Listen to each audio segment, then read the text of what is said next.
Hi, this is Bob Papa, voice of the New York Football Giants, and this is the Big Blue UK and Ireland podcast.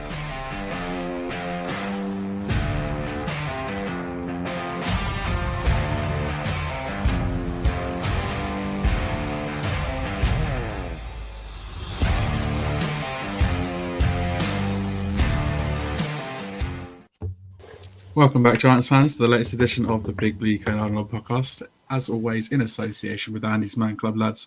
Remember, it is okay to talk. At this time, we are 67% British, 33% Irish, but as always, absolutely 100% Giants. I'm back. Hello, evening, alongside Shane, Kev, and producer Craig for the first full house since that draft night extravaganza at the end of last month. Which it's already been a month since that. Can you believe it? Off season's rolling into June. We're inching ever closer to the kickoff of the 2024 season. Great job last week talking about quarterbacks and running backs. It was a really good listen, so well done to you guys for that, and thanks for filling in for me, Craig, as usual. But it's the turn of our stacked receiver room this week as we put them under the spotlight. So make sure you stay tuned for that. Lads, good to have us all back, albeit virtually. How are we doing? Yeah, not too bad. It's good to have you back on. Like you say, it's good having all four of us on. It was only just over a month that we had that draft night. Yeah, I don't know about you guys, but it feels like it was like 6 or 9 months ago. To be honest with you, it feels like it was just forever ago. Yeah, definitely. So glad to have you back, Dan, man. You are the host of the show. You're awesome. Do what you do. Craig, absolutely fantastic at stepping in, but you are the host of the show and you keep it together. And Craig does absolutely fantastic work in the background. I'm so glad both of you are back where you rightfully belong. Craig making sure we don't sound stupid and we actually have stuff to talk about, and Dan keeping everything flowing together. So it's good to have us all back. Yeah, Dan's got a good flow, unlike certain Darren Waller, who has released his music video today. My God. We might as well kick off with that because Thomas Harrison's already said, can we discuss the biggest talking point this week? I'm not sure what's worse, the auto-tune or the random owl hoot that appears every so often. He's in a desert. Like, where are the owls? Where are owls? I didn't realise owls lived in the desert. Wow. It's definitely something. It's awful. I mean, age of Darren. I haven't had a chance to listen to it yet, lads. Is this actually any good, this song? Is it worth listening to, or is it just someone with a bit of money trying to do what they want to do, but they're not very good at it? Yeah, absolutely. He's spent all of that money on the music video because, let's be honest, the music video looks okay. Production-wise, it's pretty decent, right? But I think absolute trash. Yeah, he might have to come back to pay for the second one. I mean, he might have to. That auto-tune was working overtime. I can't see it getting many streams on Spotify. I put it that way. It's not all that. Bring back young Joker. I mean, it's a bit early in the pod. That type of carry on. Who'd you rate higher, Darren Waller or Young Joker? Which one would you go for? That's no viewers and listeners. Looks like he's about to leave. And on that note, I mean, it's worth watching just for the comedic value alone. That's all I'm going to say. There we go. But yeah, it's good to be back. Been looking forward to tonight for a little while since, obviously, the last couple of weeks, really. You almost get withdrawal symptoms when you don't get on for whatever reason. So, I'm excited to take a deeper look at the weapons that Daniel Jones could potentially have at his disposal this year. Plus, there's plenty of you out there that know I'm a diehard Man United fan. I'm still buzzing off the back of the FA Cup win at the weekend. Played City off the park. Erling Haaland's yet to come out of this Andre Martinez pocket. Cheating bastards, you know what you are. Glory, Man United. All teams when they finally get a win, eh? Hey, I'll openly admit United have been dog shit this season. So I will take a trophy at the end of it, hands down. And it's even better to beat City in the final after giving it all this during the week and they wipe the smug looks off their face at the weekend. So yeah, still buzzing off of that as well. But Yeah, that's all of football for tonight. Let's move on to the Giants. As usual, get your thoughts and questions in. Drop them in the comments because we love the interaction with those watching live. Don't forget to check out all our socials by following the links in the description. Feel free to give the video a big thumbs up if you're watching. But before we get into receivers, as usual, we're starting off with the latest news. It's the Irish contingent up first tonight. Kev, it's over to you, my friends. Yeah, I'm just hopefully people will stay tuned in. Don't think they've tuned into the big red UK and Ireland podcast with Dan up there with a scarf and shirt in the back and everything. He's gone full on it. He's celebrating that win like a good one. Fair play to you, mate. But we are here to discuss Giants football. And first up, we're going to talk about Daniel Jones and the comments on his successor. It was obvious the Giants were doing the due diligence of quarterbacks in this year's draft. Everyone kind of knew. It was the worst kept secret. There was a concerted effort to try and trade up for Drake May, but that didn't happen. And no one was happier than Daniel Jones. And when asked last week about it, he admitted that he wasn't fired up on draft night as he knew there was a chance that the Giants could pick a quarterback. However, he was pretty happy when the front office picked a weapon in Malik Nabers. When asked about the quarterback rumors and the selection of Nabers, Jones said, "I'm focused on playing the best football I can play. It's part of it. But I'm fired up we got Malik, and I'm looking forward to getting to work. I watched some of his tape in college, and he's a dynamic player." He was also asked about his personal thoughts on his availability for week 1 against the Vikings, and his response was pretty telling. "I don't have any doubt about it." So that's pretty strong. Not strong words, but as far as Daniel Jones goes, you can definitely get the sentiment from how he feels about potentially a quarterback coming in, but also like getting him an absolute weapon. So it's a strange one with Daniel Jones because I do think Daniel Jones playing with a bit of chip on his shoulder. That's what I want to see. So I'll be interested to see how this comes to fruition for the rest of the off season and the beginning of the season. But anyway, over to Craig to talk about Jerome Henderson and his thoughts on CB2. Yeah, so one of the great things about OTAs is that it's an early look into how the team might look come the autumn or late summer.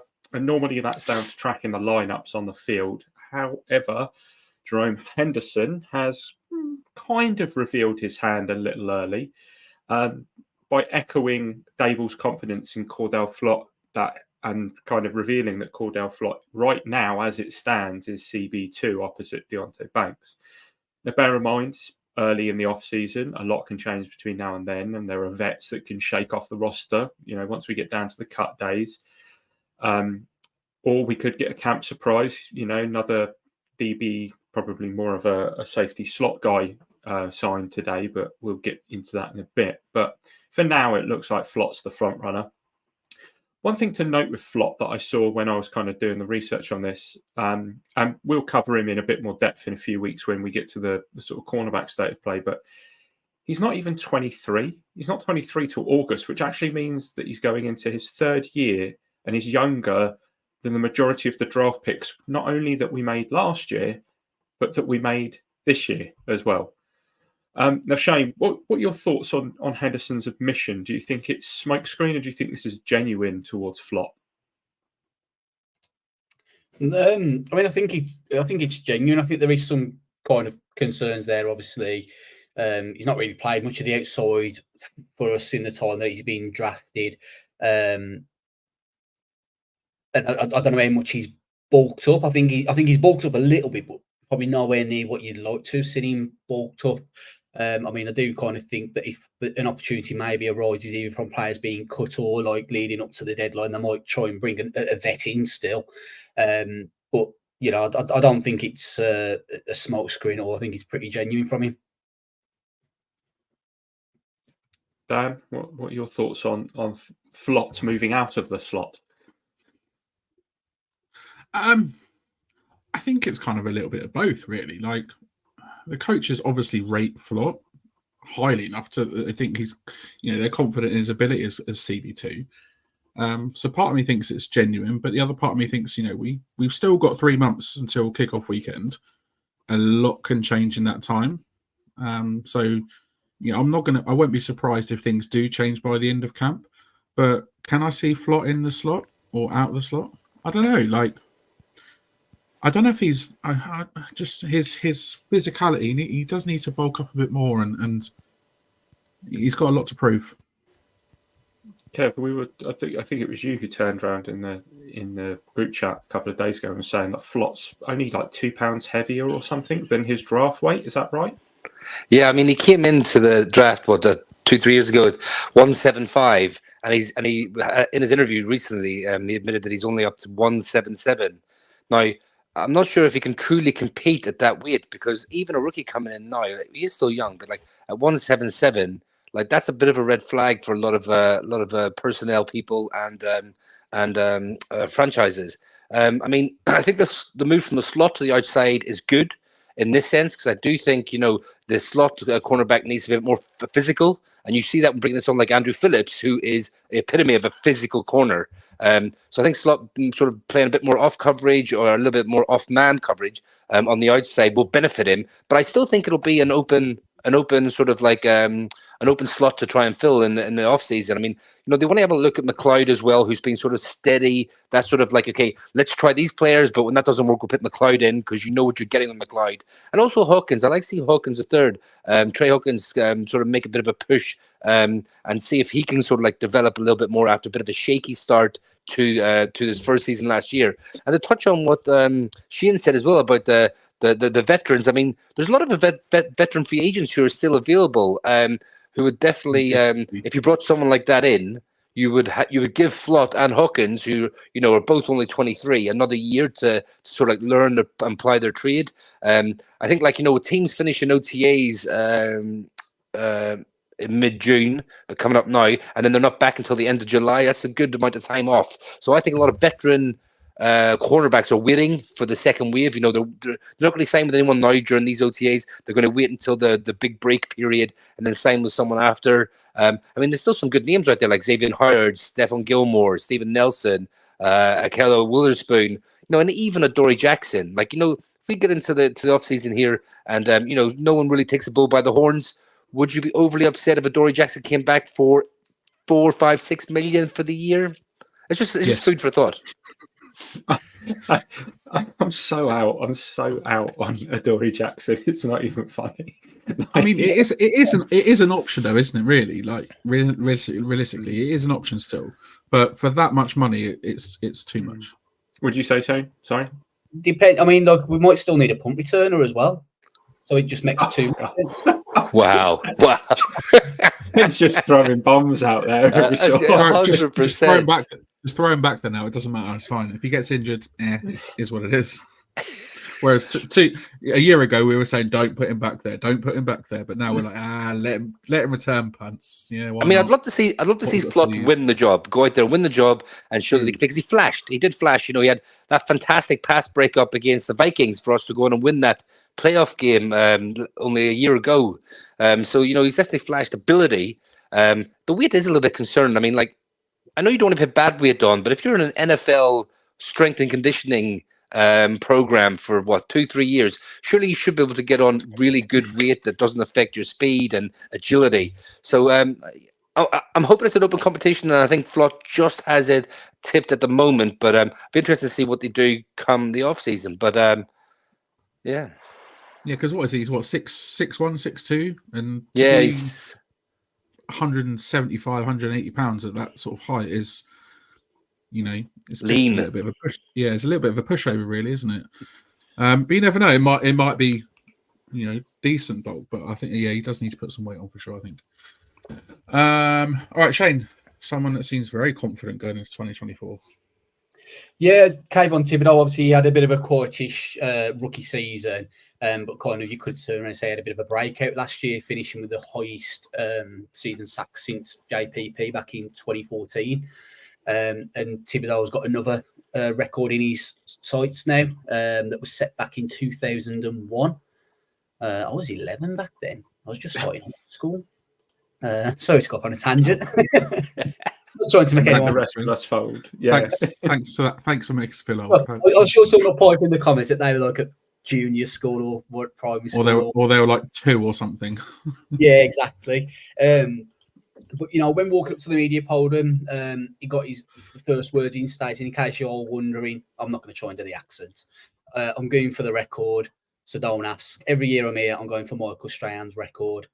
And Thibodeaux, he's now got Brian Burns on the opposite side of him, which is obviously going to hopefully help him. And you've got Big Dex in the middle as well.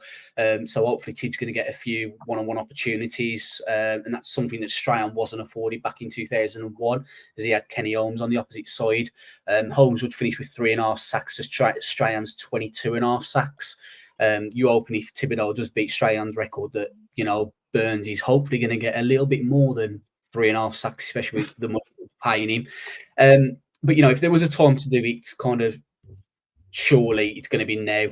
Dex Burns, as I mentioned, taking up a chunk of the attention. Do you think there'll be a healthy competition between the three, Dan? I mean, yes. I'm going to love seeing the competition between the three of them. It's almost reminiscent of when we had like Strahan, Tuck, and OC on the D line back in sort of 06, 07. And then obviously JPP joined the party and replaced Strahan. Not long after that, I think they're gonna feed off each other. Dex is, you know, he is the best interior defensive lineman in the league right now after Aaron Donald's retired. Young, hungry Tibbs, and experienced, explosive vet in Brian Burns. The defensive front's going to be scaring some teams and going to be making them change their game plans for sure this season. I think the competition is going to be really healthy. I think you're going to push each other to get better, to improve, and that, you know, someone like Burns and someone like Dexy, they can teach and they can mold and help Tibbs to improve as well. So yeah, I'm mega looking forward to it. You just want to see that big O in the backfield, though, yeah? That big zero bringing people down, and you're going to end up buying his jersey. We can see it now. It's not a number. Kev, what do you think? Do you reckon it's going to be a healthy competition between the three? And then kind of also as an afterthought, do you think we're kind of forgetting about Aziz as well? Yeah, I was just going to mention him. I think like the healthy competition is fantastic. I think like the three of them will bounce off each other.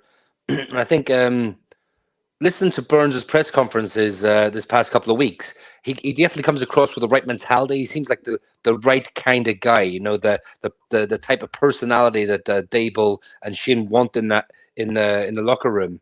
I think Aziz playing more of a bit part player, playing less snaps. I think we might see him be a little bit more flashy and productive, and I think it could do wonders for him. I mean, he is in the contract year, and players seem to like turn it on when they're in a contract year for some reason.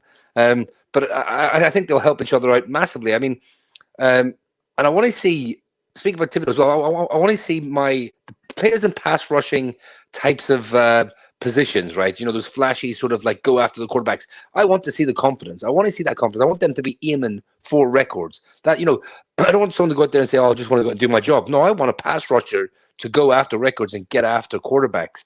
I'm genuinely excited about this pass rush, to be honest. And I think, like, you know, was it Sexy Dexy as well? I mean, last season, out of all true nose tackles, he had 81 pressures. The nearest nose tackle was 17 or something. So Dexter Lawrence has developed into a premier interior defensive lineman. So that's scary, knowing that you've got someone who is as good as he is, and could he be the best interior player now that Aaron Donald's retired? You know, and then you got someone like Brian Burns, who was unlucky to be on a really bad team. You think we're bad. The Panthers are a bad team. And he was unlucky to be on there. But he's shown that he is a top edge rusher in the NFL. Maybe not the highest tier, but I think, you know, with the setup that we've got now in Shane Bowen's defense, I think he really can excel at that. And if you've got people worrying about those players, I mean, Thibodeaux surely will see a lot less double teams, and he'll be able to get himself in the backfield a lot more. So I do say sometimes temper your excitement, but I am really excited for this pass rush. Yeah, you love the confidence or hate the cockiness? I think I would be upset if he didn't say it. Like, if he didn't say it, I'd be like, well, what's the point then? What are you aiming for? But sky's the limit. Yeah, the problem is, and this is something that Keith's brought up in the comments. I'm just going to bring it up. In the words of Tom Coughlin, don't tell me, show me. And that's the proof in the pudding, isn't it? They can say as much as they want to say, and he's saying the right things because it will get a reaction out of people like us. And lo and behold, it is. But at the end of the day, week one, to get 22.5 sacks, you need what? On average, just over 1 sack a game. Just over. So he's going to have to do something. He's going to have to start strong, really, because players will get used to his technique as it goes throughout the season if he changes his technique slightly. So, that, like I said, I'd be upset if he didn't say it, but the proof will be in the pudding once it actually comes through. But you got to like the confidence. You got to like the confidence. And he's a few older quarterbacks that Brett Favre to lay down for him as well. Just a shame we're not playing someone like Aaron Rodgers this year, I'm sure he'll get 22 and a half. I'm sure he'll get 22.5 sacks during training camp. Yeah. Yeah, no doubt. Yeah, I think it's 1.4 sacks per game that he needs. Obviously, now we have 17 games instead of 16. It's more achievable, but it's a big ask. Don't get me wrong, but I love the confidence. Sky's the limit. Go for it. Why not? All right, then. In other news, Dave's revealed last week the Giants are planning joint practices with the Lions for at least 1 day of joint practice. Planning joint practice with the Lions and at least 1 day of joint practice with the Jets this summer, which I think from last year we obviously the joint practice with the Lions, didn't we? And it all seemed to go down fairly well. And obviously coming up against the Lions, who are come off a great season as well, it'll be a big test for the team. And the Jets, not surprised, as we share a stadium with them. An early look at the offensive line, the coaches have had John Runyon working at right guard next to Evan Neal and Jermaine Illumina at left guard next to Andrew Thomas, which doesn't really surprise me in any way. But it's going to be an interesting few months for that offensive line, especially for Evan Neal. In a move that's been widely praised, reported that defensive line coach Andre Baker, who's been getting the best out of Dexter Lawrence, is now involved in the outside linebackers room as well with Shane Bowen, who's welcomed that move with open arms as well. Darius Slayton has returned to the Giants after missing 3 OTAs over his contract dispute. He had multiple lengthier and higher paid offers last year, but opted for the 2-year, $12 million deal that the Giants put on the table for him. And then finally, the Giants have been taking shots for the last few weeks in the yearly off-season position reviews, which haven't started particularly pretty. PFF ranks Devin Singletary as the 30th starting running back in the league. Daniel Jones has been ranked 29th by PFF out of starting quarterbacks, which might surprise Shane a little bit. And then the offensive line has also been ranked as the 30th best or 3rd worst offensive line, whichever way you want to put it. Glass half full, glass half empty. And then finally, the 2024 roster as a whole, at the moment as it stands, is ranked 31st by PFF, only ahead of the Denver Broncos. All of this despite the Giants getting some really high praise for their off-season so far. So go figure. But here's a question for you then, Kev. Do you think the Giants are being judged harshly on those rankings? Or is it a case of prove it before we trust you? Yeah, I mean, you hit the nail on the head, prove it before we trust you. I think that's definitely what it is. I mean, we've had to suffer these seasons in extreme fashion as being proper fans of the team. So, we've seen how we've seen the second comings coming. We could do better this year, and then everything go against us, whether it be injuries or bad quarterback play or whatever it is. Coaches not getting on, whatever. We've just seen things just sort of crumble around us. But I think it definitely is for the wider NFL. It is very much okay, we've kind of liked what you're doing. We kind of liked where you're going. But let's see. This is what you're talking on the field type thing. Craig, 31st overall roster. Give me a break. Give me a break. The Panthers didn't didn't bloody choose There we go. until the end of the bloody first round, and they barely improved their entire roster over ours with Xavier Leggett, despite how good his bloody accent is. I think it's quite easy to shit on the Giants.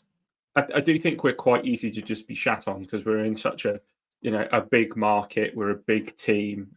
We have an owner who is not only divisive in his own fan base at times, but also divisive across the wider NFL because of him being a stickler for what he is, and that's who Mara is.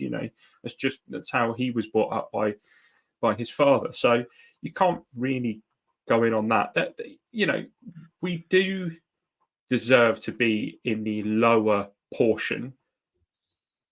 But, Daniel Jones being ranked 32nd by other publications, there are some players who haven't even thrown an NFL pass in there. How can you rank somebody who's gone to the playoffs below them? Like, I know that they've done well in college, but the NFL is a different beast altogether. I just feel like, that's really easy. Singletary is the 30th ranked running back, but we're Barkley's 6th, yet Barkley did poorly last year behind a poor O-line, and Singletary was largely quite good at the Texans and even won them games by himself. But, he appears on the Giants and he's all of a sudden the 30th best running back. It doesn't make any sense to me. Like I said, easy to shit on. Shane? Dan Jones. Right, ranked in the right place. I mean, I want to know who's ranked behind him because I think he's a little bit too high, personally. Shane reckons he's 5 places too high. Oh, look, top 32. I'm like, nah, he's further back than that. Believe me, there's some backups that are better than him, trust.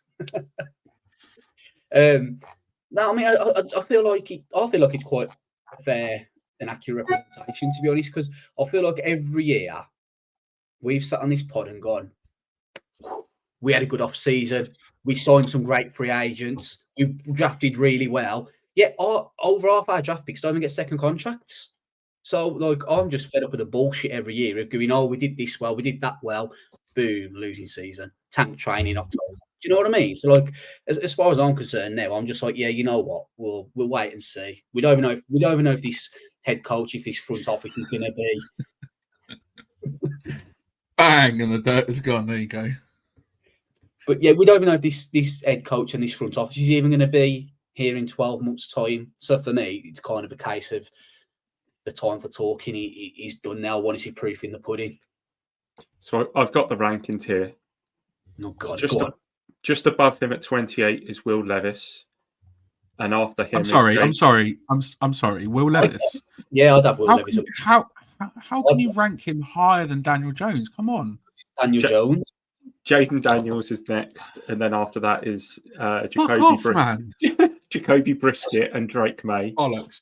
Oh God, so Jaden Daniels is at 30 or no? 20? Sorry, he's at 27. Right, so below Jones, Bryce Young's at 25. Are you joking me right now? Aidan O'Connell and Gardner Minshew for the Raiders. Then Sam Darnold, JJ McCarthy at 31, and Jared Stidham and Bo Nix at 32. And let's be honest, he ain't worse than Jared Stidham and Bo Nix. Not even together. Right, not. But I mean, for Gardner Minshew to be at 30 as well, like, I'm sure he's won a playoff game. So, like, those rankings are bollocks. It's a playoff win to a quarterback only. Especially when I still maintain our quarterback won his game because he was schemed to win. Not because the quarterback, Daniel Jones, didn't do anything amazing. It was the playbook and the scheme that led him to have that great season. And that's a hill I am going to die on. Yeah. But I think 29th is overly harsh, though. Anyway, we've already done our quarterback review. Yeah, that's this week's TikTok done, isn't it, Shane? Yeah. But no, I think overall, though, do you think that as usual with the Giants, everyone is overly harsh, Shane? No, because we've had one winning season in 5-6 years. No, fair. You're going to make me cry. Just to remind you. Kev, what do you think? Do you think it's been overly harsh? 100%. I definitely do. I think like we've got pieces there that we could be a very, very good team. And Daniel Jones, given the right situation, the right scheme, can be a winning quarterback. I just think we just need a wee bit of luck sometimes and things to click. And, you know, I keep going on about it. I've probably said it in every single episode. But please just give us average line play. Just let us see if Daniel Jones is still seeing ghosts. Or can he function and deliver the plays needed from the Dable's playbook? Exactly that. I mean, I've seen those rankings. I think they're awful. So we're going to move swiftly on.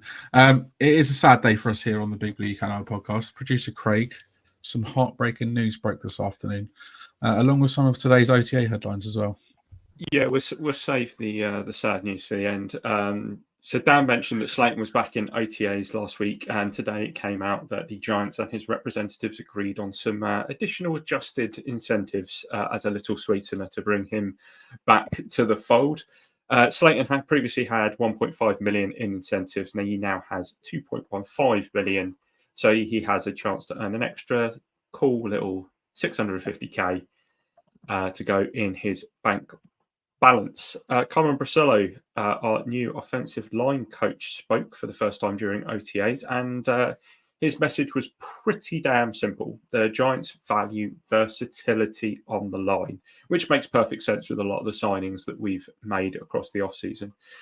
Now, this is with a view to cover for injuries because this is the Giants and they will happen. But he did also say that Evan Neal will work specifically at right tackle for now. Steve Smith Sr., as Jamie put earlier. Come on. Can we bloody have Steve Smith as our wide receiver coach permanently? Obviously, he teased that last year. Would love that. I mean, obviously, it don't really matter when you got Daniel Jones at quarterback. I just had to get that in there. Someone mute him, please. Just Daniel Jones slander. It is unbelievable Daniel Jones slander. So, yeah, Steve Smith Sr., whose content on rookie wide receivers during draft time is actually a really, really good watch. If you've never done it, I highly recommend going back and watching what he said about Nabers, but also next year getting involved on that. He was in the building today and was seen working with Jalin Hyatt and Malik Nabers on their kind of on the line of scrimmage get-offs, which apparently is the hardest thing for wide receivers to kind of translate from college to the NFL. So it's nice to see sort of one of the best at camp showing them how it's done. Daves did mention that he would be around for a couple of days as well. So it's not just a single day kind of thing, which is really good for them. It wouldn't be a Giants update without an injury, would it? Gunnar Olszewski was left limping badly after a left foot ankle injury problem. No information has been released on that one.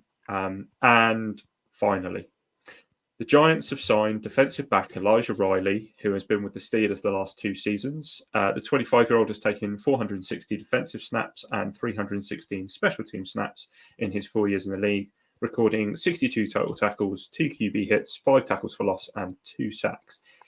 In a corresponding and saddening move for the podcast, our mate Gary Brightwell was waived with an injury designation, and if Gary Brightwell clears waivers, he will revert to our and will be eligible for an injury settlement. A lot of little tidbits there for us today, but the biggest one for us is our mate Gary. Shane, how are you coping with this sad news? It's disappointing, but obviously people did minute silence, but minutes applause for Gary Brightwell. That's the main thing for me, he was always up against it to get. I mean, I'll be honest with you. They know he was injured. Don't know if it was just me, right? They have a Scooby-Doo that he was injured. No, neither did I. Kev, we saw him in London. He scored a touchdown in London, didn't he? He played well. He played well in London. I think he knew he was playing in front of us, so he went the extra yard and did the extra bits he did today.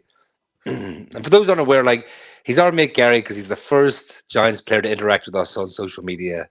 So he will always have a place right here. Dan? You will. Is devastation too strong a word? I mean, we had a feeling it was coming at some point, but obviously now it's confirmed that our mate Gary's no longer on the roster. It's a sad, sad day. Great memories from Tottenham in 2022. His sole rushing touchdown as a Giant coming on British soil. Yeah, you will always have a place in our hearts, number 23. But in all seriousness, I'm not surprised. And His body's not even cold there. Jeez. Ruthless. Nah. Bruh. What? I mean, I'm really not. I mean, was he realistically going to make the roster this year? Yeah. Yeah. Okay.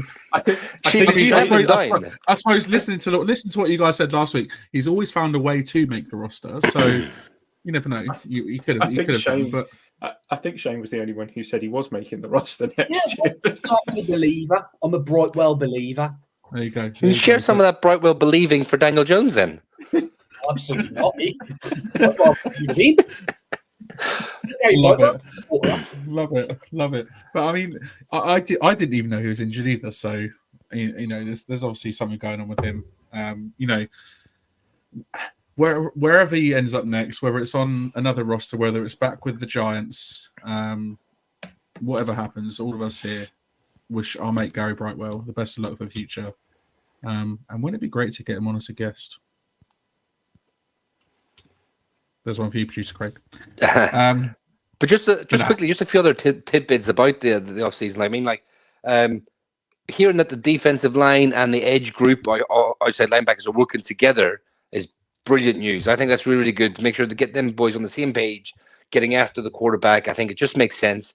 I could see us moving a little bit more to 4-3 defense, but like with the 4 down linemen, but then the 3 linebackers kind of being Bobby, McFadden, and someone like a Simmons, like that hybrid safety. I know Bowen likes to play 3 safeties a lot. Now, could Simmons be that hybrid safety linebacker type of position? I'm really interested to see what that's like.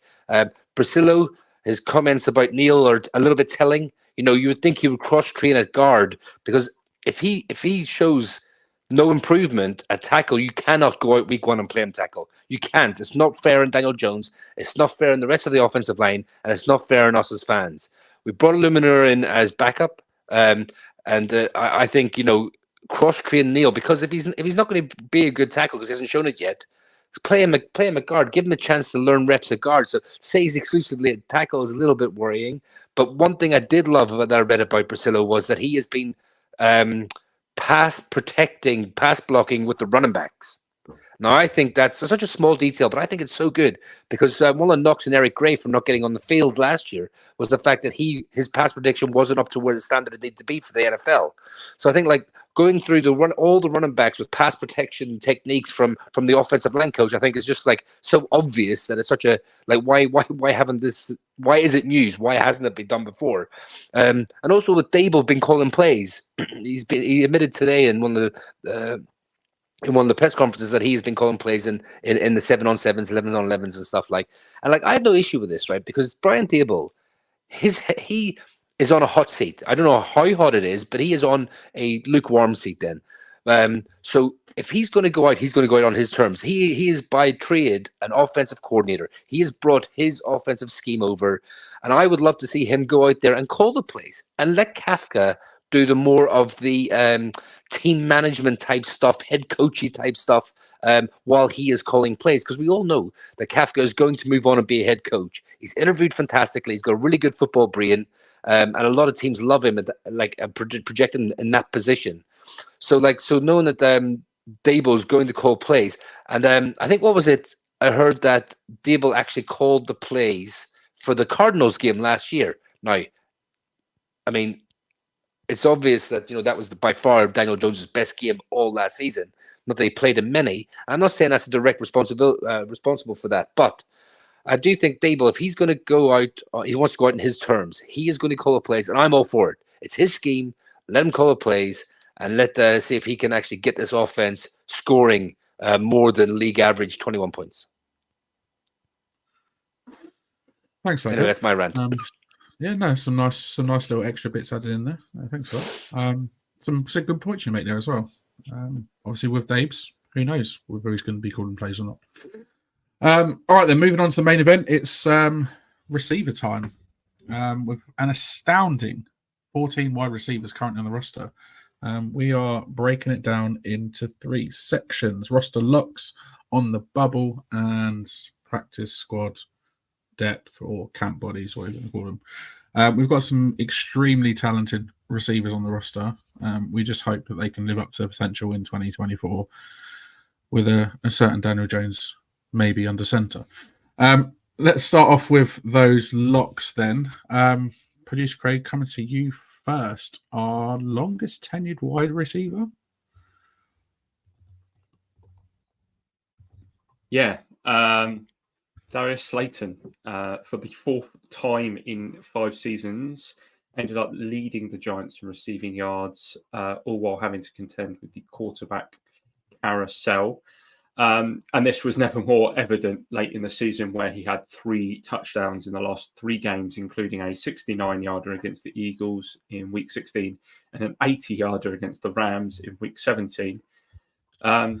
Going back to the sort of trends, he finished with 50 receptions, marking this as the 4th time in 5 seasons that he's finished around the 50 reception mark. Couple that with by far his best season drop-wise, where he's cut his drop rate from 9.9% in 2022 to 3.8 in 2023.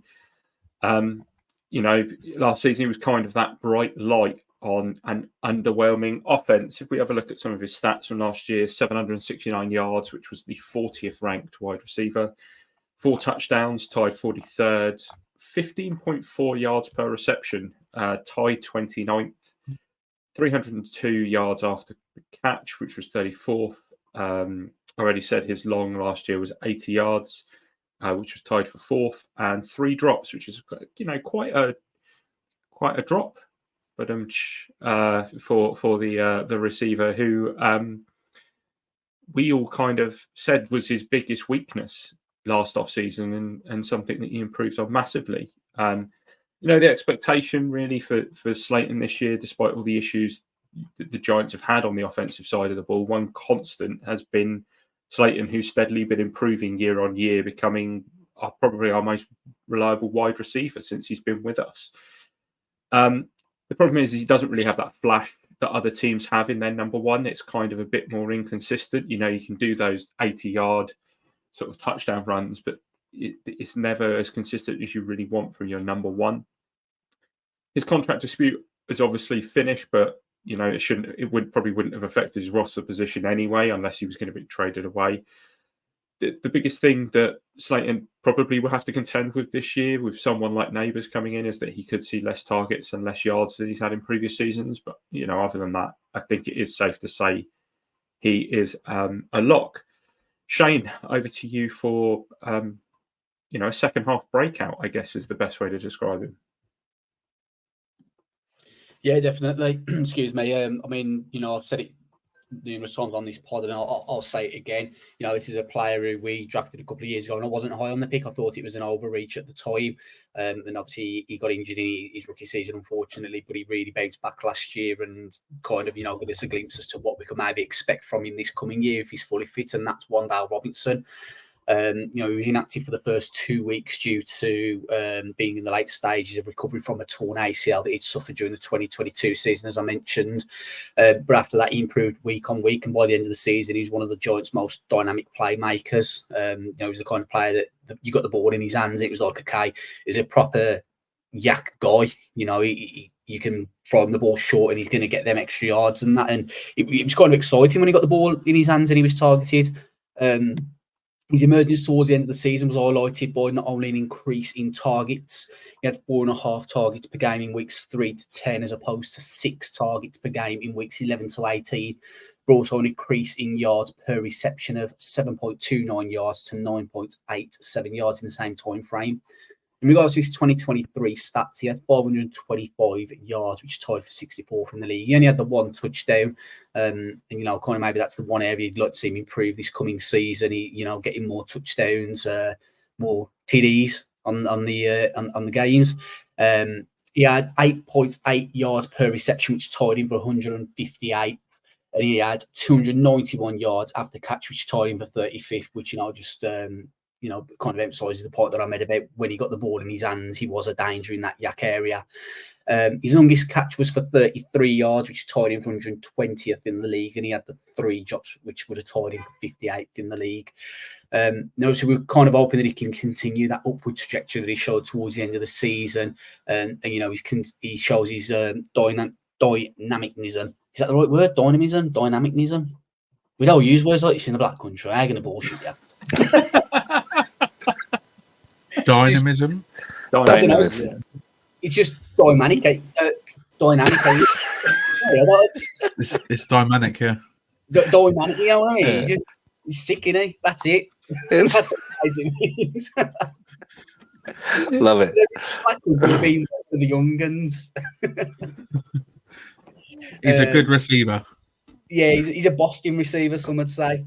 But yeah, his post-catch speed and drive could be a huge difference maker for the Giants, and it's going to be really interesting to see because it could be a bit of a bold statement here, but I think with him and with a player we'll talk about in a little while, a first-round rookie wide receiver, could we have 2 of the best dynamic yak wide receivers in the league this year? Quite possibly. Kev, stud draft pick from last year. Jalin Hyatt. Now, last season in training camp, Hyatt demonstrated his electric speed, big play ability. However, in the regular season, we saw a little more of the odd flash than than consistency. But again, he wasn't helped by the quarterback situation. Now, Hyatt appeared in every game for the Giants, averaging 33 snaps a game. However, he had 7 games without a catch and 4 without a target. He only went over 100-yard mark once in Week 12 against the Patriots, and only had 3 games in which he went over 25 yards.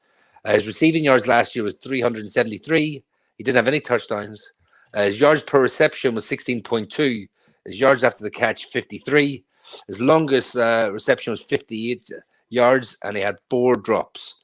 Now, the expectations for this season, the Giants traded up for Hyatt, and he will see a much higher contribution in his sophomore year.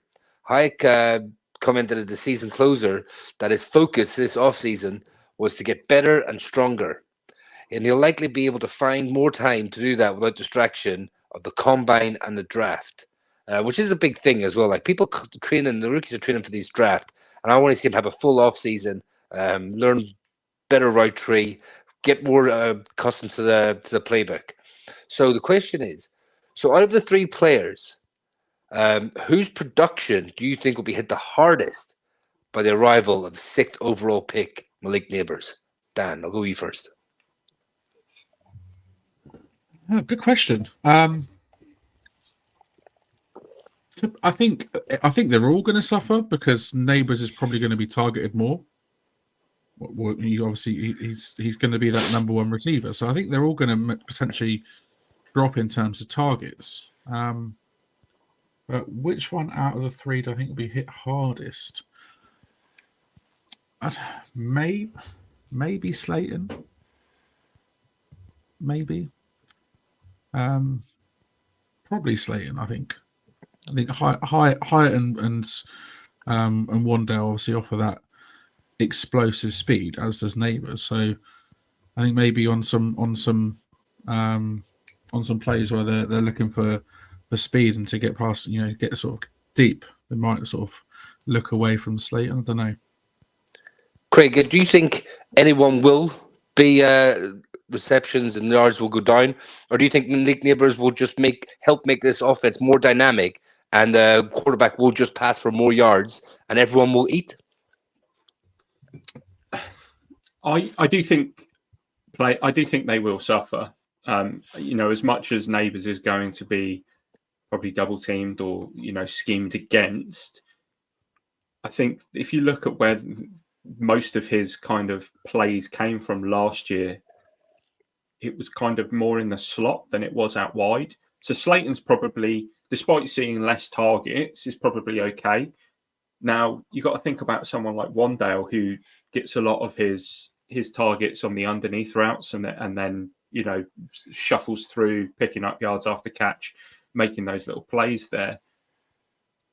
I've got a feeling for snaps, Hyatt will be the one who suffers the most, because I feel like he's probably the odd man out of those three when Nabers comes in. But he has the ability to sort of take the top off the defense in a different way than Nabers. Nabers is more with the players in front of him, whereas Hyatt looks more like the players behind him kind of speed. So I think Dan's right. They are all going to suffer, but maybe Wan'Dale has the most to lose just because of where he tends to play and the type of play. And what's your thoughts, Shane? Yeah, I mean, I think for me it's going to be Slayton. I mean, kind of be interesting, obviously, his return to OTAs, how much of that has been as a result of him thinking, I need to show up and perform a little bit, because I know full well that my position's at risk here with, not just a first round wide receiver, but a number 6 overall wide receiver. That's high draft investment. That's high investment in a player that plays at your position. And he would know himself from playing and training with the likes of Wan'Dale and Hyatt last year that they can also offer something. So for me, I think it's definitely kind of Slayton, who could have a bit of a bullseye on his back, so to speak. Yeah, I mean they all make great points. I'm looking forward to seeing the personnel that go out, because I can see Nabers in the slot, Wyatt and Slayton on the outside, Hyatt and Slayton on the outside. I can see Nabers, Slayton on the outside with Wan'Dale Robinson in the slot. You can see a whole mixture of like all these wide receivers getting on the field at different times. So we'll be interested to see how they're all deployed. Yeah, I think the point Craig made about Wan'Dale, obviously with the type of routes that he runs and the catches he's made, he's sort of like those underneath sort of like 5-10 yard sort of dump off passes that he makes the yards after the catch. I think he's so good at that. Him and Hyatt, those two between them, they're both really good at that because their speed comes into play with the yak. So I think depends on whether what the offense is trying to do, whether they're going to be, trying to stretch the field, or they're still, obviously we all know how good Daniel Jones is at dumping the ball off and making those short passes. But a lot of that comes down to the offensive line play as well. So the playbook is going to be an interesting one to dive into and see what difference having a Malik Nabers on the roster makes to the plays that are called, and not just plays that are called, but the plays that are designed as well. Because I'm sure they all think that Daniel Jones is capable of making these plays when needed, when he's got the time to make them and he's got the protection to make them. So, yeah, I think all round, I think everyone will suffer. But I think, I agree. Maybe Wan'Dale will suffer a bit as well. So, and we might as well crack on and talk Malik Nabers. Our last lock, number 6 overall pick in this year's draft. Last season was a record-breaking season for him at LSU. Became the program's all-time leading receiver in yards, all whilst helping new Commanders quarterback Jaden Daniels secure the Heisman, and narrowly missing out on the Biletnikoff Award to Marvin Harrison Jr., which, if he had won that 2 years running, we would have had the Biletnikoff winner, because obviously Jalin Hyatt won it in 2022. There were multiple stand-up moments from last year. He had over 100 yards receiving in 9 of the 13 games he appeared in. He had the second most touchdowns across the regular season in the FBS, behind teammate Brian Thomas Jr., and he recorded the third most single-game receiving yards with 239 yards against Mississippi State in 3 quarters. So just goes to show he had a pretty good season. Some stats for you on his season: 1,568 yards, which was good for second in the FBS. 14 touchdowns, which tied him for third. Yards per reception, 17.6, so 145th. But bear in mind, there's thousands of players in college ball, so he's probably in the top 5% there. Yards after the catch, this is where it's he gets into sort of the upper echelons. He's 9th in yards after the catch with 589, so a third of his receiving yards came after the catch, which is outstanding. His longest reception was 51 yards, which was good for 270th. Mental. And he tied 72nd in the FBS with 5 drops. Now, obviously, for expectations for Malik Nabers, those expectations are going to be extremely, extremely high. There's no doubt he's going to be the number one threat, and Davis is going to need to get him the ball at any opportunity they can, really. But like I said, he's going to have that massive target on his back, and he's going to be covered by some of the best defensive backs this league has to offer. So it's not going to be an easy task for him. His presence, he's so electric that we haven't really seen that since the days of Odell Beckham, and it's the first time since 6-7 years, 2018, 2019, we've had a legitimate chance of having a receiver with over 1,000 yards in a season. If it doesn't happen, chances are it probably won't be his fault. It's going to be either poor quarterback play, it's going to be poor offensive line, or a mixture of the two. And I know Shane's probably thinking, I know which one it's going to be. Both. Yeah, there you go. There you go, both. But question then. So he's 14-1 to win Offensive Rookie of the Year. That's behind Williams, Harrison, Jane Daniels, Rome Odunze, and JJ McCarthy. So he's 6th on the list to win Offensive Rookie of the Year. Do you think it would be higher if the Giants had a better quarterback situation, Craig? Does the pipe shit in the woods? It always comes back to the quarterback, doesn't it? It does. Unfortunately, they have such a big part of the offense. It kind of always does. They hand the ball off to the running backs. They set the protection and they run with the ball themselves, or they have to throw it. So, yeah, it kind of always does come down to the quarterback situation. If you look at someone like, you've got Harrison and Odunze in there, which are the other 2 wide receivers above him. Harrison is at the Cardinals, and he has Kyler Murray, who, though, maybe not in the upper echelons of the quarterback situation, he's still a pretty accomplished passer of the ball, despite being 5'0". And then if you look at Rome Odunze has the favourite in Caleb Williams throwing to him.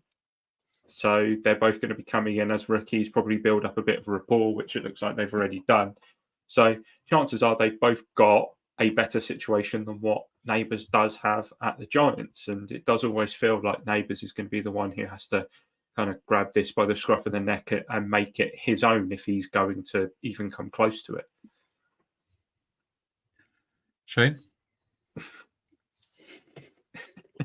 If we had anyone but Daniel Jones on the centre, would he have more of a chance? Obviously. But now, look, I think he's kind of probably about where he needs to.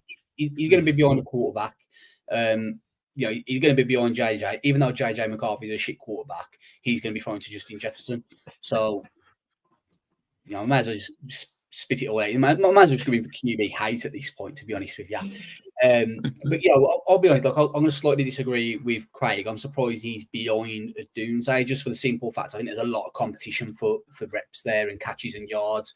He's got DJ Moore, Keenan Allen. Keenan Allen's there for 1 year, and he's taking nothing away from Odunze because we all agreed we were happy if it had been Odunze. We'd have been happy if it had been Nabers. I think Odunze is going to be an absolutely amazing prospect. I kind of envisioned him having a kind of Larry Fitzgerald type of career.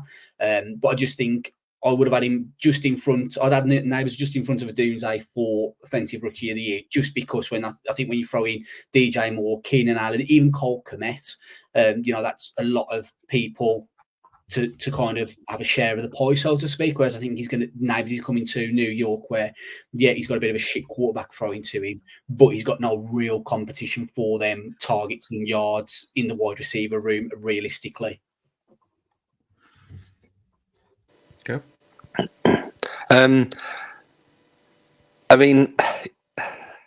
Yes, if he had a top end quarterback, he would be better running for the Rookie of the year. He said But- top end, Shane. He didn't say shit. but the way I look at it is like, well, we know at the moment we can't have nice things, so he's not going to be in the running for Rookie of the Year, Offensive Rookie of the Year. But I want to have a productive year. I read somewhere the other day that someone expected Nabers to have a similar rookie season, production-wise, to Jalen Waddle, who played in 16 games, had 104 receptions for 1,015 yards and 6 touchdowns. Now, I'd be happy with that. If we come in and just be productive and be a 1,000-yard receiver, like you said, Dan, we haven't had one since 2018, 2019. That's kind of where I'm looking towards. I'm like, can he win Rookie of the Year? Probably not. Probably not. He's not going to be anywhere near that. But can it be a 1,000-yard receiver in this Brian Dable offense with Daniel Jones at quarterback? Yes, he can. So if we had 2022 Daniel Jones under center, would he have more of a chance? One word answer. Yes. Probably. No. I knew that was coming. I look like That's so typical. I look like That's a so yes. typical, isn't it? That's so typical. Mr. Optimist to my right, Kev, yes. On the fence to the bottom, Craig, maybe. Shane, no. Oh, over No. the shadows. That's Again. it, mate. That's it. Ain't gonna happen. I think it's a long shot for Nabers to win Rookie of the Year, but stranger things have happened. You never know. 14-1 is not bad odds. Tenner on it. Come on, is it worth it? Shane's probably already done it, knowing him. True. He's got Giants winning it all next season. Come on.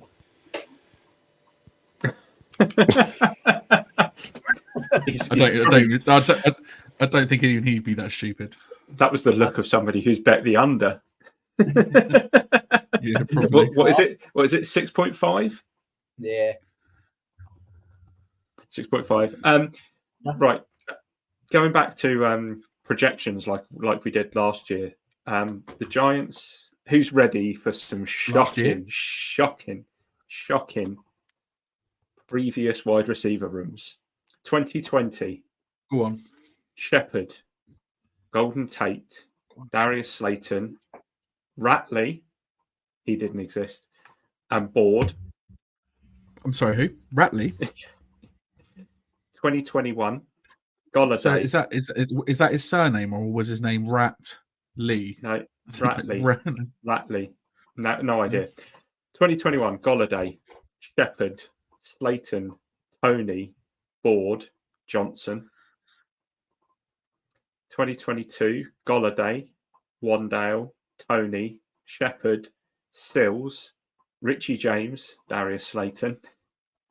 For some reason, we had seven wide receivers on the roster. Last year, Hodgins, Slayton, Paris Campbell, Hyatt, Wan'Dale, Shepard. I think that says everything we need to know about previous wide receiver rooms. Darius Slayton's got a 1-year contract, 2.5 mil. Wan'Dale's got 2 years left on his contract. Hyatt has 3, and then obviously Nabers has got 4 years on his ridiculous contract. He has, he's got a salary of $4 million across 4 years, signing bonus of 18 million, roster bonuses of 7 million, total guarantees of 11 million. I think he's probably doing all right for himself. So, question for you. The 4 players that we've gone through that are locks for the roster, how strong of a top 4 is that compared to the rest of the division, where the Cowboys have CD Lamb, Brandon Cooks, Jalen Tolbert, and Kevontae Turbin. The Eagles have Devonta Smith, AJ Brown, Paris Campbell, and rookie Johnny Wilson. And the Commanders have Scary Terry McLaurin, Jahan Dotson, rookie Luke McCaffrey, and my God, Olamide Zacchaeus. Shane, where would you rank the Giants' top 4 against them? And stop laughing. Is this like come to me and it just gets better from there? Let's get the bad comments out of the way. Come to me first, and then we'll get to say Dan or Kevin. Then the next one, it'll just be like, it's best in the league. I mean, fourth. I think just made Kev fall off his chair. I think fourth's fair. I think we've got Darius Slayton, who's an okay, but he's not a number one. We've got a rookie. Damn words out. What am I saying? Wookie? Am I watching Star Wars? Wookie? Chewbacca. Yeah. We've got a rookie wide receiver who we've not seen take any snaps, irrespective. So you can't turn around and say, oh, yeah, he's one of the best in the league straight away. We've not seen what he can even do yet. So I think that's both unfair for our expectations and unfair on him as well, in all fairness. Obviously, Wan'Dale, yeah, he's good, but is he better than CD, Devontae, AJ, Scary Terry? You could maybe say he's on a par with Jahan Dotson. And then Hyatt, his speed, but he's not really done much in all fairness in his rookie year. So I don't see, for me personally, CD Lamb, Brandon Cooks, do they both get into our team? Yeah, they do. Devontae Smith, AJ Brown, yeah, easily. And then Scary Terry definitely does. And Jahan Dotson, probably on a par with Wan'Dale for me. So for me, I think fourth, third at very best. Kev, the comments from Shane almost knocked you off your chair. Then, do you want to give your opinion? Yeah, yes, I do want to give my opinion. Right. You literally just named the top two from each team, and we're comparing 4 to 4 to 4 to 4. So I would pit ours second, if not top. To be fair, handbags, ladies, come on. We don't have to I'm projecting these four players. Like I would say Nabers is projected to be a number one wide receiver, right? So I have him right up there with Lamb, Smith, and Terry. I have him better than Terry. I prefer him to Smith. CD Lamb's the only one that I would maybe have over him. Then you come to Brandon Cooks, who is cooked. I don't think he's a good receiver anymore. He's bounced around the league. I think he's done. I think he's there for numbers. Jalen Tolbert hasn't really produced. He's flashed, but never really been consistent enough for me. I don't know who Turpin is. And then move on to the Eagles. You talk about Smith, who's a very, very good right runner. AJ Brown is a bit of a beast. Them two are fantastic. Like Paris Campbell, we know what he is. Johnny Wilson is a skinny tight end or a lanky wide receiver who didn't do that much at FSU and is a project. He is definitely a project. That's the reason why he was picked where he was picked in the draft. And you come to Terry McLaurin, who has been phenomenal in this league, but has had pretty much bad quarterback play and sort of tapered off a bit. He's still a very, very good player. John Dotson, I don't really see it with him.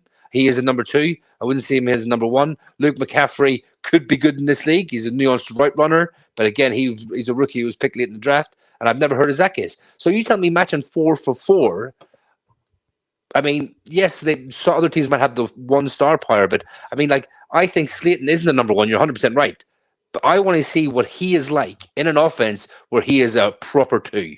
I think he could be a very, very good proper 2 wide receiver. So I think we match up very well against these 4.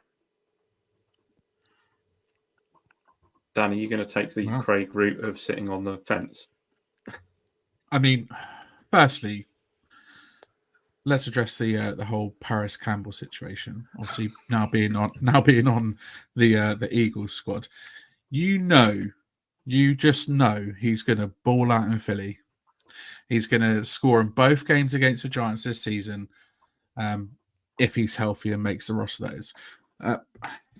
I mean, I didn't even know that Paris Campbell had gone to Philly. So the fact that I saw that on there, I was like, oh, interesting. Paris Campbell, he's going to do some damage next season. But yeah, I think genuinely looking at the top 4s overall, I would say ours is middle of the table. The reason I say it's middle of the table, the Eagles with Devontae Smith and AJ Brown, they're proven. Those top 2 receivers are proven. Paris Campbell is Paris Campbell. He's played well previously in the league. He's obviously had his injury issues when he was with us. The only other that I think that I put probably the Eagles at number 1. Dallas, CD Lamb, fantastic. But the rest of them, meh. Washington, same. Terry McLaurin, fantastic. Dotson, okay. The other two, McCaffrey, obviously unproven talent, and Zacchaeus, what a name. But I think for on talent, on potential talent levels, I think ours is up there. It's maybe not number one, because like I said, I think the with the Eagles, and you got obviously bearing in mind quarterback and everything like that as well. I think Eagles may be at number one, but we're not far away in terms of looking at overall receiving talent. If we transplant Daniel Jones out of there and we put in a top 10, top 15 quarterback, we're saying that our receiving core is the top four, is number one out of those four.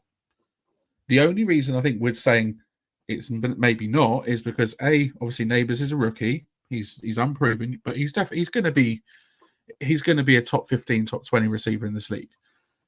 The other three, yes, Hyatt is, he's only had one season and he's speed more than anything else. But, I think there's a lot more to see from him.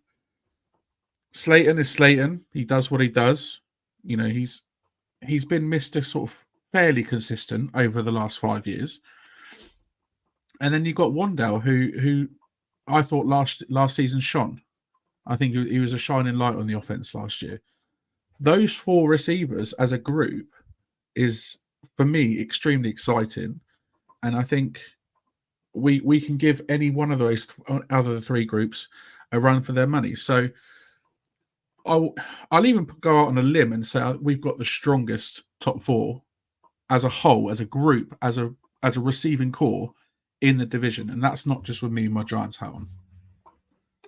So what we'll have to do is take note of the four of them, and then at the end of the season, we'll tally up the receiving yards and touchdowns for each of the four and have a look. I've got to say, just before we sort of move on to the on the bubble stuff, I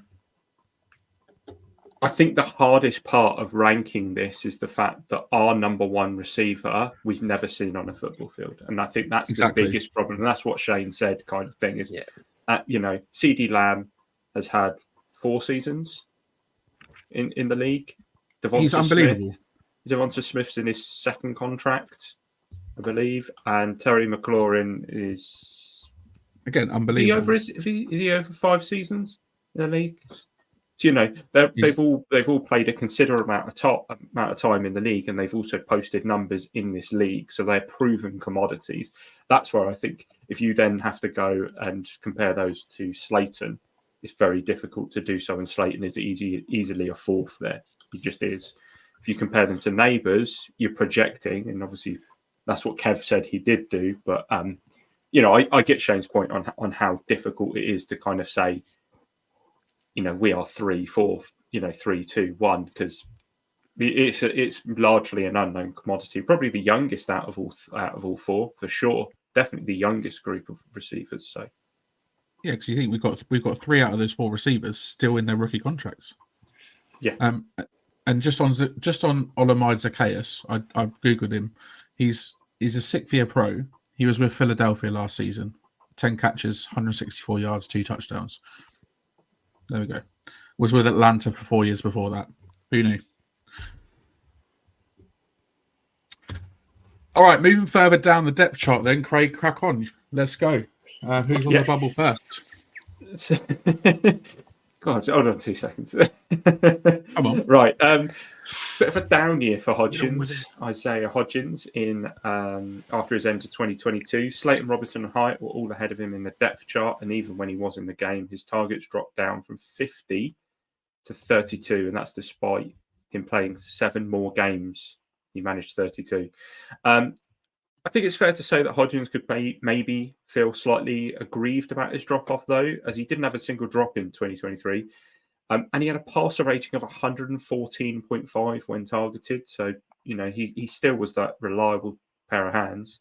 230 receiving yards, 3 touchdowns for Hodgins, 11.0 on the yards per reception, 72 yards after catch, and a long of 24. Doesn't really set the world alight, but as we said, 32 targets. The arrival of Nabers, coupled with Wan'Dale's breakout towards the end of last season, really puts the expectation for Hodgins' roster spot under threat. Couple that with the Giants bringing in the next 3 players on the bubble, and he'll kind of need to show the Giants staff that he can still perform like he did at the end of 2022. Shane, time for another vet in that room who could push. Yeah, so obviously we acquired Allen Robinson this off season, and he was previously acquired by the Steelers in a trade with the Rams before the start of the 2023 season. He started every game and recorded the second most snaps of any Steelers receiver, but his stats just didn't jump off the page, unfortunately. Now, could be attributed to poor quarterback play. Oh dear, Alan. But there was plenty that Robinson did that had Steelers fans wanting him back. Firstly, he was apparently an outstanding mentor for Deontay Johnson and George Pickens, who both struggled at times. And he was also one of the better blocking receivers, consistently helping into open lanes for Najee Harris. We're kind of not going to kid ourselves, and we're going to accept what we're getting with Allen Robinson. This isn't the same one that the Jaguars drafted all those years ago and then went to Chicago.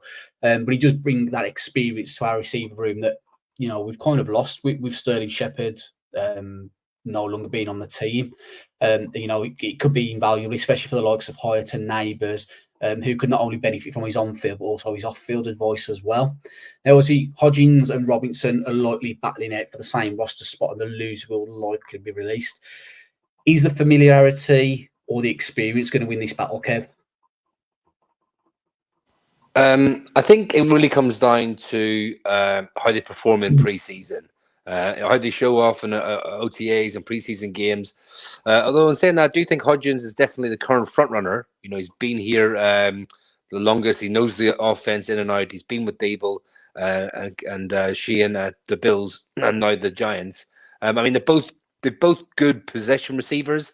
I think that's what Robinson is now. Like you just kind of discussed, where he's come from. And drops. I looked at the record as well. Like last 3 seasons, drops that when the passes were actually on target, like catchable balls. Hodgins was like 1 last season, 0 the season before, 0 the season before that. Robinson was 0 last season, 2 before that, 2 the year before that. So you're talking about sort of steady hands. So if you're saying who you pick someone now, I think Hodgins does edge it just now. But it's all to play for in the OTAs and preseason. Yeah, I think it's so close, isn't it? Hodgins is that, he's really had that really good end to 2022. Last year was sort of, he was on the fringes a bit more. I think we might just go with experience over familiarity. I think we might see the end to Isaiah Hodgins come in, roster cuts downs at the end of August. I like Hodgins. I thought, like I said, at the end of 2022, when we were making that playoff run, it sort of went towards the end of the season when we were going into the playoffs, he was solid and he was Daniel Jones's favourite target. Last year, for whatever reason, he wasn't targeted as much. He didn't feature as much in game plans or they take as many snaps either. So why that happened, we don't know. We probably will never know. But it wouldn't surprise me to see Hodgins released. They're both you say that they're both possession based players, and the one sort of big attribute when you look at possession based players is height, because height means wingspan and wingspan means catchability, doesn't it? Now Allen Robinson is 6'2", 220. Hodgins is 6'4", apparently. I never would have guessed that he was 6'4". He doesn't look or play like he's 6'4", in my opinion. And he's 210. So I don't know. I think Kev's right. It all comes down to preseason, doesn't it? It all comes down to how they perform. It'll be interesting to see if this is kind of like a coach's decision, down to the wide receivers coach, and whether what he sees in the sort of wide receiver room with Allen Robinson actually gives him the edge there. I think that's what it's going to come down to, because Robinson didn't have a lot of did have a lot of snaps, but didn't have a lot of targets. But when he was targeted, he was a very solid player for the Steelers. Now, Hodgins didn't have a lot of snaps and again didn't have a lot of targets. So you really want to find out who's going to be the most reliable bit part player out of the two of them and then just go for that. You never know, they might both be on the roster. Maybe. They could carry 7. Yeah, exactly. All right, Kev, a mid-season pickup last year. Yeah, Gunnar Olszewski. How do you pronounce this name? Because I struggle sometimes. Olszewski. Olszewski. Right, sorry, lovely, right. So despite only joining the team in October, Gunnar made a massive contribution to the Giants in shoring up what was an underwhelming punt return showing from the likes of Eric Gray and Sterling Shepard. Gunnar's first game of the season was with the Giants, was Week 10 against the Jets, and from then until the end of the season, he led the NFL in return yards, had the second longest return, didn't muff a single catch, and was one of 5 players who returned one for a touchdown. Now, his stats were returns 24, return yards 290, yards per return 12.1, and the longest one, of course, was that 94-yard return and led to the only touchdown of last season. Now, looking at the expectations going forward, Gunnar's place in the roster could be more at jeopardy than we thought. With limited roster spots and a new kickoff role, and the Giants could put him under pressure against Isaiah McKenzie, who could likely do both. If the Giants decide to carry 7 receivers, or if one of the speedy running backs secure kickoff return duties, Gunnar's spot could not be secure. It'd be interesting. Yeah, I like Gunnar, but let's move on to Isaiah McKenzie, another free agent acquisition. He signed a 1-year deal with the Colts in the offseason last year. He couldn't seem to carve out more than a special teams role in Indy before his season came to end, and it was a bit of a strange end to the season because him and Tony Brown were suspended for conduct detrimental to the team. Which, what in God's name does that mean? Did they get drunk in a team facility? Did they smoke a joint in the car park? Did they go on a night out when they weren't allowed to? It's speculation, but yeah, it's a strange one. And now, to be fair, I've never heard of that reason before, so be interesting to know more about that. But during the season, he was the Colts' main punt returner with 23 returns for 204 yards, 8.9 yards per return with 2 muffed punts. And he also returned 6 kickoffs for 152 yards at just over 25 yards per return, which isn't bad, to be fair. There's not a huge amount of expectation for him, I think, at the moment, but he's been brought in because of familiarity with Dabes, and he'll be likely that he'll be sort of sparingly used on offense and more used on special teams, which we kind of expect. But he could be one of the beneficiaries of the new kickoff rule. So we expect to see him compete with, the likes of Gunnar and Miller and Tracy for one of those specialist roles. But before the new kickoff rule came in, Gunnar was probably going to be a lock on the roster, but now I see the rules change. He finds himself in that sort of on the bubble situation. So, Craig, do you think it's harsh on Gunnar to not have him as a lock? And could McKenzie's speed be his biggest asset? I think it is harsh on Gunnar because, let's be honest, he shored up something that we were absolutely diabolical at last season that probably cost us games. And weirdly, he almost won us a game with his punt return.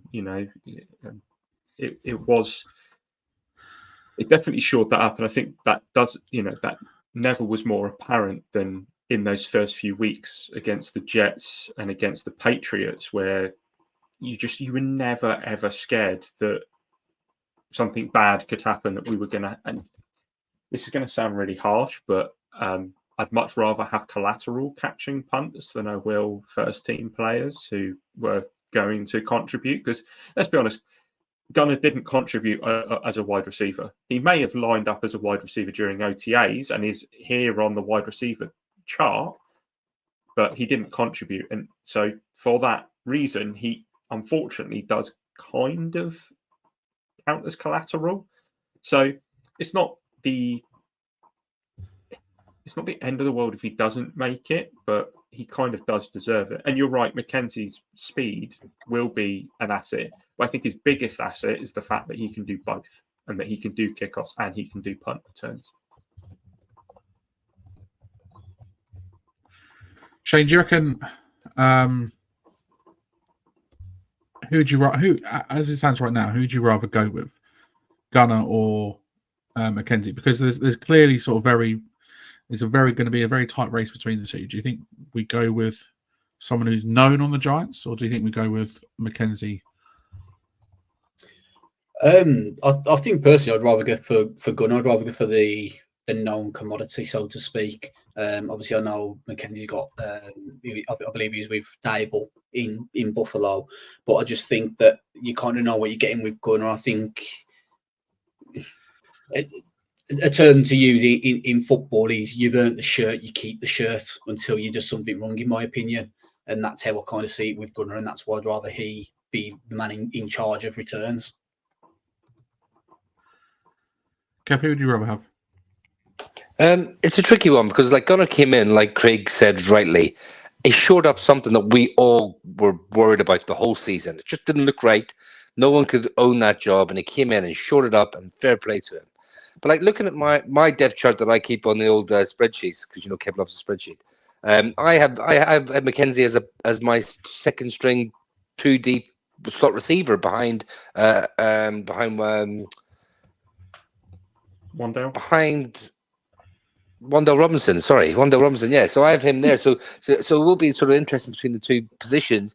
Could McKenzie make the team as a wide receiver? And does that, if he returns punts and kicks, does that open up a roster spot elsewhere? But also, as I alluded to when I was talking about Gunner, could they both miss out on return duties? Something like Tyrone Tracy. If he shows up and he shows that he could do those type of returns, or even someone like a Turbo Miller. Now, will he have something to say about this? So it will be interesting to see who makes the team, how they make the team. But McKenzie gives you that backup slot option where, as Craig rightly said again, Gunner is on this team as a return specialist only, pretty much. Indeed, he is. All right, rounding out our wideouts, it's those who are likely just to be around for camp or destined for the practice squad. Craig, kick us off with another ex-Steeler. Yeah, Miles Boykin, who is probably the only veteran in this little grouping, shall we say. 121 offensive snaps with 3 catches for 17 yards. That pretty much sums up the impact he had for the Steelers last year. On special teams, however, he did stand out as a great gunner on punt coverages. Expectations, like I said, Boykin is probably the vet with the hardest route to the roster. Giants will only want to carry so many special teams contributors on the roster, and in previous years, the majority of those tend to come from the defensive side of the ball more than the offensive side of the ball. So, yeah, I think Boykin's there as camp body. Shane, you've got a couple of players next. Yeah, so up next it's Dennis Houston, and Chase Cota. Houston was signed by the Giants to the practice squad in late August after he was released by the Cowboys, and he stayed there all season. Didn't know he was on the practice squad, I'm not going to lie. That's news to me. Me neither. Every day is a school day. And Cota was signed to a 3-year, $2.7 million contract as an undrafted free agent by the Detroit Lions, and appeared in a preseason game against the Giants where he caught 3 of his 6 targets for 60 yards. He was waived in August, signing with the Chiefs practice squad in late September, where he would remain until being waived in early December. He was then picked up by the Texans, but again stayed on the practice squad. This is 2 players that have been practice squad members in their first seasons in the NFL, and they're going to more than likely face an uphill battle to stick there with the number of receivers the Giants currently have on the 90-man roster. Alrighty. Two players I didn't know existed, and I'm with you, Shane. Didn't know Dennis Houston was on the practice squad last year. So we learn something new every day. Kev, a talented rookie from last year. I think we all liked this one. Yeah, Bryce Ford-Wheaton. I mean, he was signed by the Giants as an undrafted rookie free agent due to his athleticism. He looked impressive in camp and appeared to be on the fringe of the roster as a depth wide receiver, special teamer, gunner. However, he tore his ACL in the final preseason game against the Jets, ending his season before it even started. And as you just said, we were all really high on Bryce Ford-Wheaton. I mean, me and Shane had draftable grades on him. So it was just when he went down with that ACL, it was heartbreaking. But the expectations, his recovery can be tricky because the timescales can differ player to player. Some players never quite have the same explosiveness after suffering them. But Ford-Wheaton has been participating in OTAs, and as long as he shows no ill effects, it's likely the Giants will keep him around on the practice squad.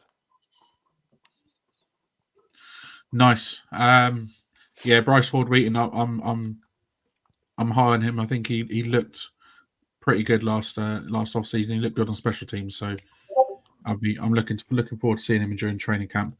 Next up, and like me, you're probably thinking, who is this guy? It's undrafted free agent Asante. Brilliant name. Last season, he transferred from Holy Cross to the Wyoming Cowboys. Lads, is it just me, or are you disturbed that we've got an ex-Cowboy on the roster? What are we doing? Don't worry, it's not a Dallas Cowboy. It's a Wyoming Cowboy. He saw limited targets, however, last year. He made the most of it when he caught the ball. On 40 targets, he had 21 receptions, so just over a 50% catch rate.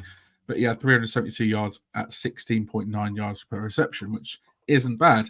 And out of those 21 receptions, 6 of those were for a touchdown. He also had 8 kick returns for 166 yards, just under 21 yards per return. And whilst at Holy Cross, he caught 117 passes for 1,718 yards and 16 touchdowns over 4 seasons. So at Holy Cross, he had quite a good record. Expectations. Here's that word again, Shane. He's dynamic. He's got big playability, and he's got a knack of beating defensive backs as well. He could turn some heads during the preseason. He's been touted by PFF as one to watch, and he should be a lock for the practice squad if he doesn't sneak onto the 53. Asante, you heard his name here first, Giants fans. Craig, wrap us up then with receiver number 14. John Jiles, which is another great name. I love a bit of alliteration. John Jiles. Jiles had a ridiculous 2023, catching 54 passes for 1,081 yards, over 20 yards per reception, and 13 touchdowns. Incredibly, he averaged 108 yards per game across the entire season, and against North Greenville, he set a Western Florida record with a 277-yard 3-touchdown showing. Expectations, Jiles is another prospect who could turn heads during the offseason, but for different reasons than Asante. Jiles' combination of height, build, and speed, coupled with his impressive catch radius, will be something that the Giants could value. And if they can unlock his contested catch ability, he is another that could be a lock for a practice squad spot, pushing for bottom roster, kind of in the same way that Ford-Wheaton kind of exploded a little bit during training camp last year. So I won't go through the sort of guarantees and everything on the rest of the roster, but as we said, on the bubble, Hodgins, Robinson, Olszewski, and McKenzie, and then Boykin, Houston, Cota, Ford-Wheaton, Asante, and John Jiles. It's interesting to see that Boykin, Houston, and Cota only have 1-year deals, whereas Ford-Wheaton, Asante, and John Jiles have 3-year deals, all with guarantees in the first season as well. So there we go. Now, the Giants had 7 wideouts on the roster in Joe Schoen's first season and then 6 last year. All signs point to the Giants potentially valuing extra linemen or backfield help, so it wouldn't be surprised this year if there are only 6. And the Giants could end up taking a flyer on a hungry youngster if none of the vets separate themselves from the pack. The Giants have typically on the practice squad had 2 receivers. Boykin, Cota, and Houston would likely need one hell of a showing to even make the practice squad. But out of the receivers we've just spoken about, which 2 would you take on the practice squad, Shane?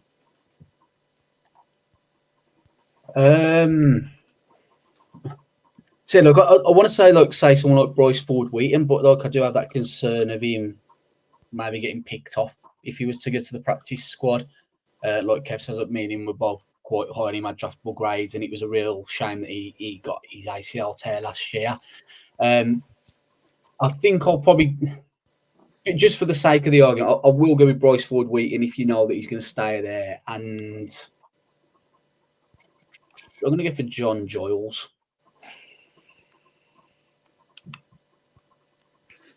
Kev, why are you shaking your head? Bryce Ford-Wheaton, John Jiles, my 2 players as well. Exactly the same too, and exactly for the same reasons. Like John Jiles is an absolute contested catch beast. He's fast, he's strong, he's big. He just needs to polish up his routes a bit more. And Bryce Ford-Wheaton, I think, could be if everything went his way, a long-term replacement for Darius Slayton. Ooh, interesting. Dan? Bryce Ford-Wheaton all day long. Like we said, I liked him last year when we picked him up as an undrafted free agent. He had a really good showing during camp.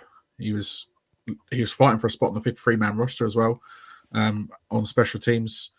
So, yeah, not to mention his 3-year contract. So he's going to be there. If he does go to a practice squad like Shane, I fear that he will get snapped up by another team. So he could still compete for a 53-man roster spot as well, and I can see that competition being an exciting competition to watch. I think he's a lock for the practice squad for sure. Second spot for me, it's between Jiles and Asante, but I think Jiles just edges it. They both seem like young, exciting, explosive prospects. They both have a knack for making big plays. I think at this early stage, Jiles edges it. But as we go through camp, who knows? And it might end up being almost like a coin toss as to who gets it. But until we see more of them during sort of OTAs and camp, I think the jury is slightly out a little bit on those 2. Just want to clarify. Just wanted to clarify something I feel is quite important, just in case people like misheard or anything. Me and Kev agreed. Just to clarify that. We agree quite a lot, to be fair. Not tonight. Just not tonight, normally. So, Asante and John Jiles are obviously our 2 named wide receivers here who are undrafted free agents. Now, we did our undrafted free agent look a few weeks ago, I think. And Kev, I think it was your list, wasn't it, of kind of like the standouts there. John Jiles was on it, Asante wasn't. However, Asante is being kind of touted up a little bit by a lot of analysts as someone who could sneak onto the roster.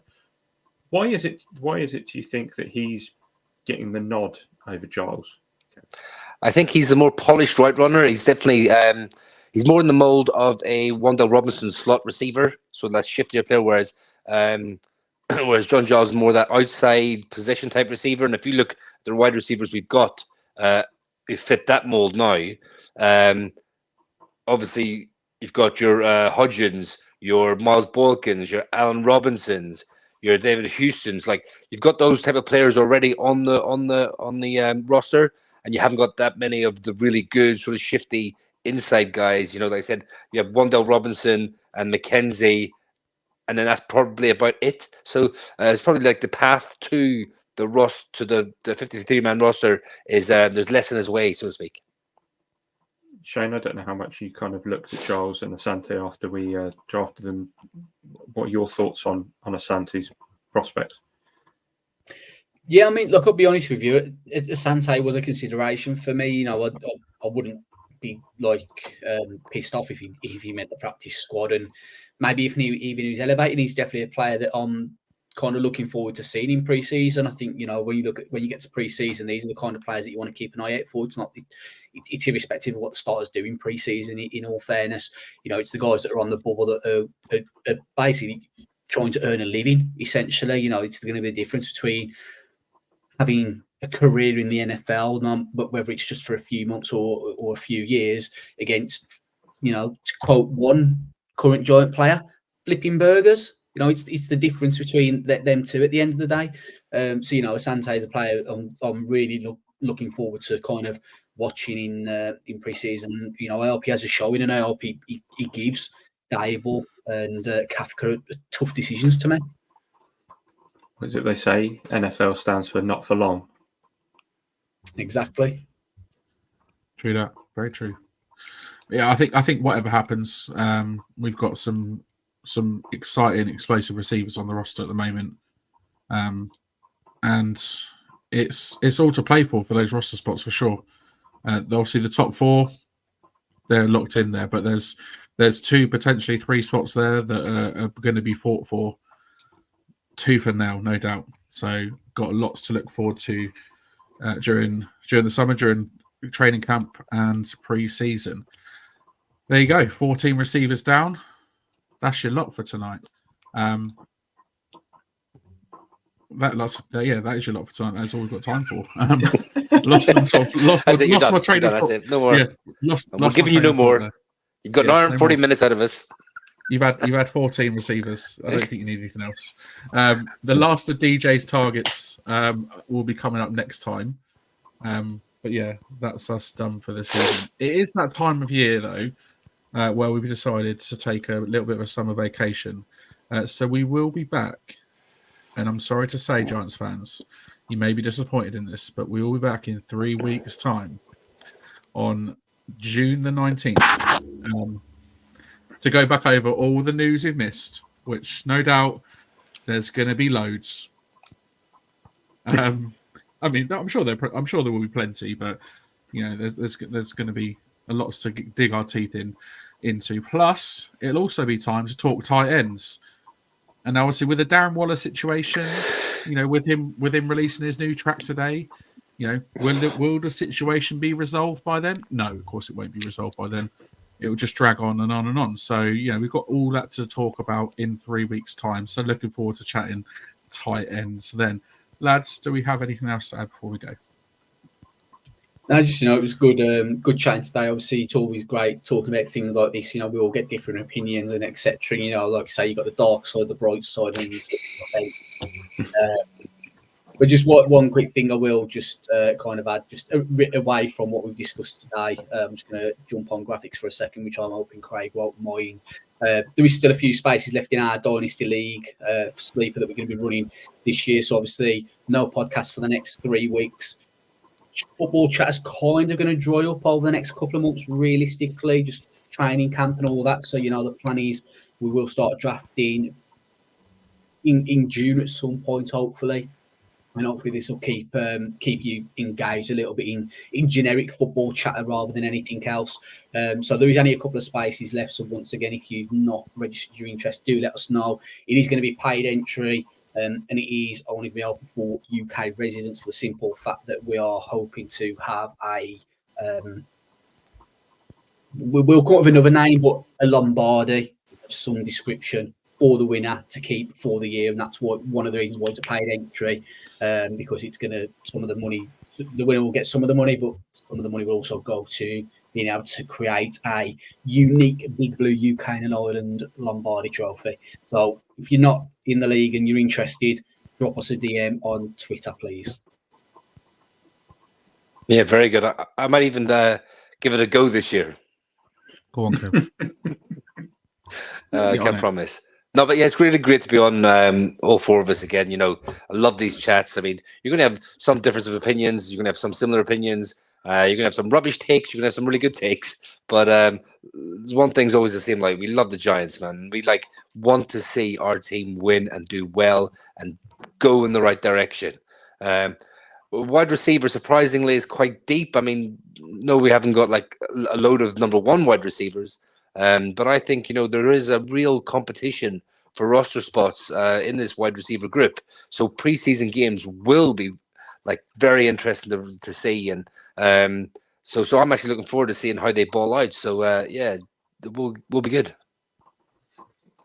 Yeah, absolutely. And just a quick shout out to everybody who listens or watches this pod. The fact that we have such a sort of consistent fan base has kind of given us the opportunity to maybe take these few weeks off. And we appreciate everything that you guys give us in the comments and on Twitter or X or whatever you want to call it while we're doing this. But yeah, sometimes it just gets to a point where there's only so much news that's out there, and we don't want to overburn both yourselves and ourselves. But just bear in mind that not next weekend, so not a week tomorrow, but 2 weeks tomorrow, myself and Dan will be at Download Festival again, probably wearing some kind of Big Blue merch at some point. I'll wear my baseball cap. So if you fancy coming and saying hello, just send us a DM, or if you see us in passing, just come and give us a quick high five. And yeah, come and hang. And yes, we will take pictures as well. It's fine if you wish. But yeah, it's just as I come back on, it's bloody typical. We decide to take a 3-week holiday. Now, obviously, it's been. In all seriousness, it's been a hugely successful first half of the year for us. Obviously, the standout being that 5.5 hour long draft night extravaganza that we had at the end of April. So massive thank you goes out to you, our viewers, our listeners, and followers for all the love and support you've shown us through the first half of this year. Before we go though, I could not mention. That a certain member of this podcast will be celebrating their birthday tomorrow. So a huge, huge happy birthday to the engine that keeps us going. Producer Craig, happy birthday for tomorrow, buddy. I hope you have a great day and have a drink as well. Yeah, thank you, mate. The young old pointless age of 36. It's kind of, yeah. They're just mere birthdays, aren't they? Yeah, we've got 4 years to wait until the big one, mate. So have a great day, buddy. And cheers, obviously I'll see you in a couple of weeks. But it's been a great evening. And if you didn't know, the Chicago Bears are on Hard Knocks this year, so make sure you check that out, because that's going to be an interesting one with Caleb Williams in there. So looking forward to watching that. And also as well, breaking news, Donald Trump is a guilty man. Loving life. Justice is served. And on that note, as I said at the top, you can check out all of our socials, including our TikTok page, which we do have, by following the links in the description. Give this episode a big thumbs up and feel free to share it as well. My thanks, as ever, go to Shane, to Kev, to Craig, obviously birthday boy tomorrow, Craig, for joining me, and to you, the viewers and listeners, for tuning in. We're signing off. Until next time, let's go Giants.